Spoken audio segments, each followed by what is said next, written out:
Welcome. Come on in. It's Thursday and it's happy hour. Home happy hour to be exact. So grab a drink and let's get started.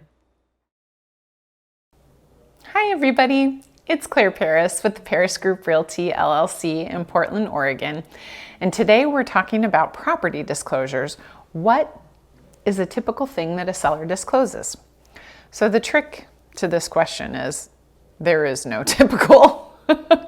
It totally depends. I mean, I sometimes liken this to body snatchers. I know that sounds super weird, but if someone were to come up to you and take your body over, how many different things would you have to tell them about this thing hurts and that is a little weird and oh, my foot doesn't bend this way?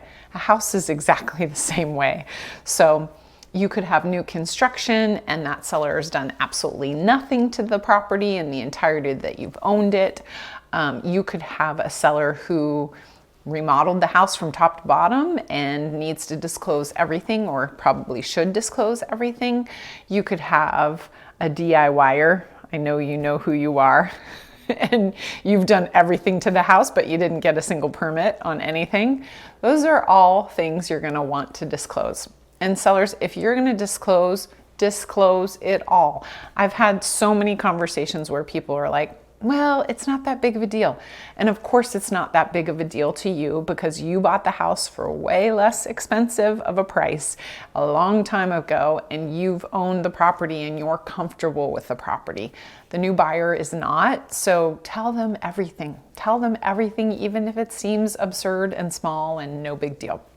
I mean, put yourself in the buyer's shoes. If I'm a buyer and I have receipts from you, the seller, that go back 20 years and show me that you've tuned up your furnace every year for the last 20 years, that's going to go such a long way to making me feel really comfortable about buying your home. So I'd say include it all. And as a flip side, not every agent is going to say this. So if we get to work together, I would highly recommend you disclose everything. It's going to protect you in the future. If something ever comes up with that buyer, you're going to be like, yeah, remember I told you that. Here's the document that I told you all of that stuff. So what's typical? There is no typical. But anything that you think, maybe the buyer would want to know that, disclose it. Definitely disclose it. And this is really typical. If you're in the process of selling your house, you're going to forget stuff. And then all of a sudden in the middle of the night, you're going to wake up and be like, oh my God, I didn't tell them about that pool in the backyard that I took out. So it happens in the course of selling your house. You might forget some stuff and then remember it. Just let your agent know, let me know. And I will happily let the buyer's agent know, hey, they forgot, now they remembered, and hey, we just wanted to keep you abreast of this. I had that happen on a transaction recently where the seller was like, oh God, I forgot last year there was water in the basement and then we put in the sump pump and I haven't thought about it because I know that it's not going to be a problem in the future. And I was like, okay, we need to tell them. So when in doubt, disclose. It'll put you at ease, it'll put the buyer at ease, and it'll protect you in the future.